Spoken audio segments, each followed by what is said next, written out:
Het is 5 uur, goeiemiddag en welkom bij Joet. Dongeradiel had onterjochte het huurcontract met Theater Dok 18 in Dokkum op zijn.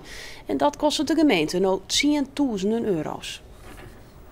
Dat had de Ljouwerter Rechtbank Joet bepaald in een kwad pleit. Dat wie onspant troch de exploitant van het Dokkum Theater, Oosterpoort BV.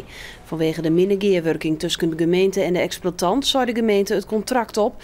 En daardoor gingen 22 voorstellings net terug. De gemeente moet Oosterpoort BV een skeervergoeding van 45.000 euro betalen. Staatssecretaris Halbe Zijlstra bleut bij zijn standpunt dat theater uit de landelijke basisinfrastructuur mat en dus de subsidie verliest. Maar een meerderheid van de Tweede Kamer denkt er oorzaak. Zijlstra vindt het theaterzelskap te regionaal, maar de meeste Tweede Kamerleden vinden dat net. Zei die juster blikken in Den Haag. Maar eerst 2 moties waren erin tjennen om het theaterzelskap toch nog in de saneemde basisinfrastructuur te houden. Als de Kamer dat besluit, dan voer ik dat gewoon uit. Zo werkt het in Nederland. Dan vind je dat dan stiekem een beetje mooi dat er hier in de Tweede Kamer in Den Haag zo'n type is voor een Friesktalig toneelzelskap? Als ik vond dat ze in de basisinfrastructuur heen matten, dan hik ik dat in de brief als kreun. Nou zien we er een definitief besluit om in de Tweede Kamer. Leenbedrijven en boeren had smoor ook mooi meen. Op een soort plakken mat het gas nog van het land en dat mat vanzelfs nog even voor de buien op. Het is het beeld dat je deze dagen overal in de provincie sjoggen.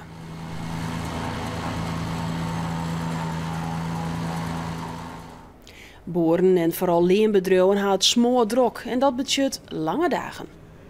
Als er jong ben we tot 1 uur teruggaan. Dan voor mij jaar of 6 ben we eruit gaan. Dus het wordt jong, ik word wel laat. Zeg even wat terug heel dit, hè? Maar het bent drukke tijden dus? Ja. Zit gewas maar toch even voor de bui van het land al wat heel kan. Dus daar werken we voor. Want de boeren willen het gas graag droeg binnen. Dat is weer beter voor de kwaliteit van de kule. Bij een ongeluk vlak van Ljouwert binnen van de Montreijenmeeske verwoenen rekken. Op de aanrit van de Waardwaar richting het Dragsterplein in Ljouwert botsen 2 auto's op elkaar. Een van de slachtoffers rekken bekniepen in de auto en moesten door de brandwacht uithellen worden. Op de Waardwaar stier goed 8 kilometer file door het ongeluk. Verschillende treinen van Arriva rieden Jood net. Meewerkers zitten die nu lis door een nieuwe CAO. Arriva had een aanbod-deadline van 1% leensverheging op 1 juli en nog een heel procent op 1 september. Het vakbond vindt het net genoeg. Het personeel wil hetzelfde betalen krijgen als collega's van de NS. De dreigende rechtszaak tegen jonger Minde Talma. Hij had audiofragmenten van de verneemde zeeman Red Flag Eddie broekt in een veske. En daar is de zoon van de zeeman Lulkoor. Neffens Evert Hoedemaker, hier Minde Talma, is startstemming om hem vreegje matten.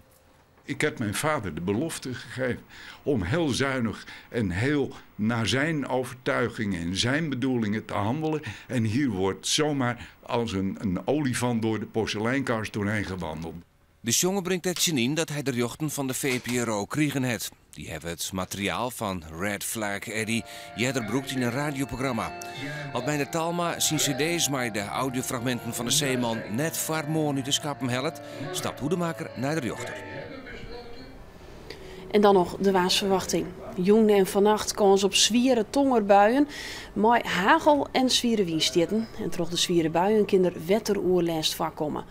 Morgen eerst een soort bewolking en kans op buien. Letter in de middag flink wat zinnen. En het is morgen een stuk koeler als Joet, maximaal 21 graden. En dit weer Nijs in het kwad. Meer Nijs zit er om 6 uur. Nog een mooie dag verder.